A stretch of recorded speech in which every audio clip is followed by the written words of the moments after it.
Hello everyone, welcome to our channel education hotspot. So this is the new series जहां पे हम लोग बात करेंगे general studies, general knowledge and current affair with regard to your CUET and IP entrance exam.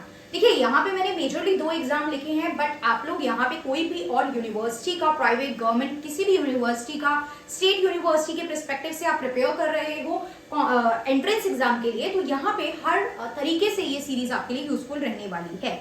What we are going to do, पहली video में तो कुछ चीजों पे बात कर लेते हैं, देन सीधा टॉपिक पे आएंगे।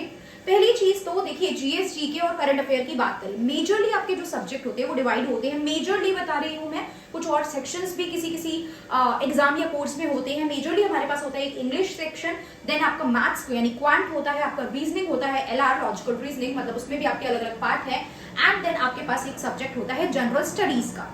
बाकी सब्जेक्ट में कंपैरेटिवली जो होता है सिलेबस थोड़ा सा डिफाइंड होता है। अब हर स्टूडेंट के अकॉर्डिंग चीजें अलग अलग है। कुछ बच्चों को मैथ्स टफ लगती है, कुछ बच्चों को इंग्लिश में थोड़ा सा चीजों को कोप अप करने में प्रॉब्लम आता है। बट जीएस जीके के साथ सबसे बड़ी प्रॉब्लम जो हम पढ़ाने वालों के साथ भी आती है, आपके साथ तो बिल्कुल रहेगी वो problem, that the syllabus is not very much clear. आपको सिलेबस उतना ज्यादा क्लियर नहीं है, बिकॉज जनरल स्टडीज या जीके की आप बात करो तो एक पोर्शन होता है स्टैटिक जो बिल्कुल फिक्स रहता है, और एक चीज है जो समय के साथ बदलती रहती है। जैसे हर 5 साल के टेन्योर के बाद आपकी कंट्री के prime minister, council of minister change होते रहते हैं। पैसेज ऑफ टाइम के साथ कंट्री के जो कैब होते हैं, controller and auditor general, attorney general, ये भी चेंज होते हैं। अब ये क्या होते हैं, करेंटली कौन कौन है, इस पे हम बात करेंगे, राइट। लेकिन कुछ स्टैटिक चीजें, स्टेट एंड उनकी कैपिटल, कंट्रीज एंड उनकी कैपिटल, ये जनरली ऐसी नहीं है कि जो बहुत जल्दी जल्दी चेंज होने वाली चीजें हैं।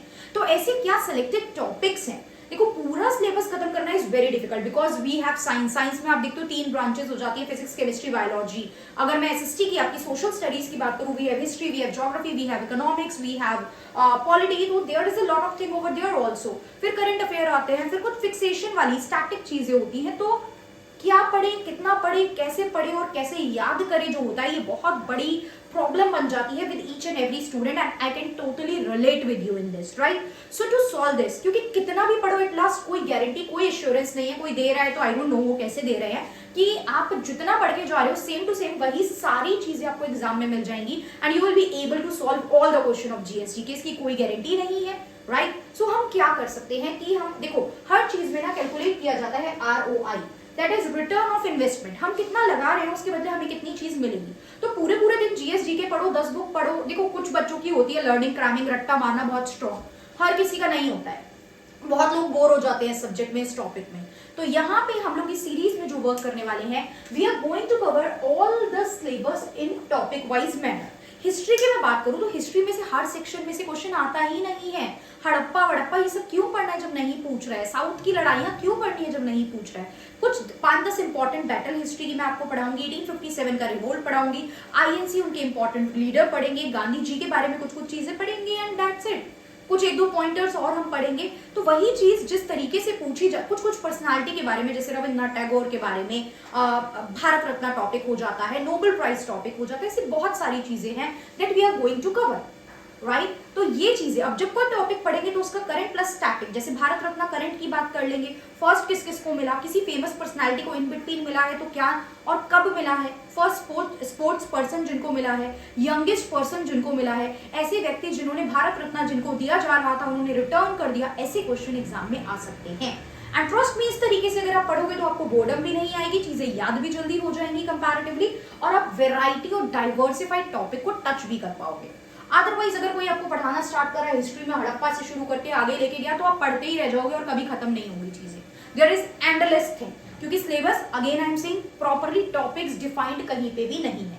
इस तरीके से पढ़ेंगे अच्छा खासा जो है वो मैंने लास्ट टाइम भी बच्चों को जब टॉपिक कराए थे तो बच्चे बहुत ज्यादा कॉन्फिडेंट थे, student were like all YouTube पे नहीं चीजें कराई थी, जो ऑफलाइन क्लासेस में मैंने कराई थी, तो वहां पे भी बच्चों ने कहा कि जीएस जीके के काफी क्वेश्चन हमें फेमिलियर लग रहे थे, राइट। तो ये आपके साथ साथ मेरा भी एक एग्जाम है कि हम कैसे कितना स्ट्रेटेजिकली पढ़े कि ज्यादा से ज्यादा चीजें एग्जाम में आ जाए। चलिए, तो ये बहुत सारी बातें हो गई, क्योंकि पहली एक तरीके से स्टार्टिंग है तो कुछ चीजें क्लियर करनी जरूरी थी।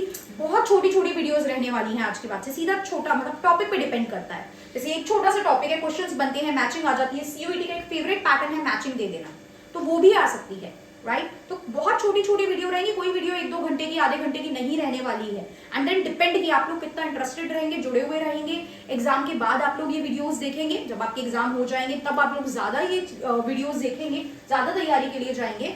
तो बोर्ड एग्जाम के बाद अपने तो थोड़ा सा हम देखेंगे कि लाइव क्लासेस या एमसीक्यू प्रैक्टिस, पीवाईक्यूज में थोड़ी बड़े आर्क्स के लिए। और यहाँ पे हमारा जो टॉपिक है, अगेन ये क्वेश्चन आ चुका है एग्जाम में कि आपके जितने भी करेंसी नोट्स हैं, हमारे इंडिया में जो करेंसी नोट्स हैं उन पे मॉन्यूमेंट्स बने हुए हैं, कुछ हिस्टोरिकल मॉन्यूमेंट जिनमें से बहुत सारे जो है यूनेस्को की हेरिटेज साइट का पार्ट भी है। यूनेस्को में आप लोगों को बाद में पढ़ाऊंगी totally, right. What is UNESCO, ठीक है, education scientific and cultural organisation है, इंटरनेशनल ऑर्गेनाइजेशन है। यूनेस्को हेरिटेज साइट में किस किस हेरिटेज साइट की लिस्ट बनाती है, तो कौन कौन सी इंडियन साइट्स हैं। इंडिया का कौन सा स्टेट जो है, 2 स्टेट है हमारे, अहमदाबाद एंड जयपुर, ये 2 स्टेट को, मॉन्यूमेंट नहीं है, बिल्डिंग नहीं है, लेकिन 2 स्टेट को हमने हेरिटेज साइट में डाला हुआ है। इस सब तरीके से क्वेश्चंस आते हैं, दैट वी विल कवर। अभी हमारे पास टॉपिक है करेंसी नोट पे क्या क्या बना हुआ है। तो पहला यहाँ पे आप देख रहे हो 10 रुपए का जो नोट है, अपने पास रख के बैठ जाओ या देख लो अपने पास जो नोट है। 10 रुपए के नोट में है कोणार्क का सन टेम्पल, जो कि है उड़ीसा में, राइट। कोणार्क का सन टेम्पल नरसिम्हा आपका ये फर्स्ट ने बनवाया था, ठीक है, उतना इंपॉर्टेंट नहीं है। कोणार्क सन टेम्पल को हम एक नाम से भी जानते हैं, ब्लैक पगोड़ा। पकोड़ा नहीं है, पगोड़ा है, ब्लैक पगोड़ा।